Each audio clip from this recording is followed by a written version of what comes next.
حضرت عبداللہ ابن مسعود رضی اللہ تعالیٰ بہت بڑے صحابی ہیں،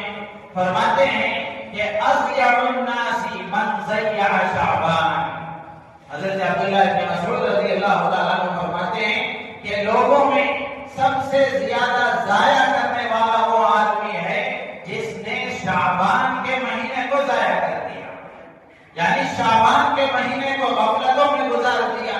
لاپرواہی کے ساتھ گزار دیا، کوئی اہتمام عبادتوں کا اس میں نہیں رہا، بلکہ جیسے اور دن گزارا کرتا تھا اسی طرح اس نے شعبان کا مہینہ گزار دیا۔ تو حضرت عبداللہ بن مسعود رضی اللہ تعالیٰ عنہ فرماتے ہیں کہ یہ سب سے زیادہ اپنے اوقات کو ضائع کرنے والا ہے۔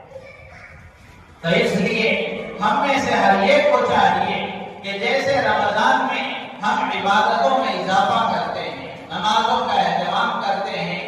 فرض نمازوں کے پابند ہیں، سنتوں کا اہتمام رمضان میں آدمی شروع کرتا ہے، سنتوں کا پابند ہے کہ نوافل کا اہتمام کرتا ہے، دن کی نمازوں کا پابند ہے، رمضان آ جائے تو رات کی نمازوں کا پابند ہو جاتا ہے، تہجد کا پابند ہو جاتا ہے،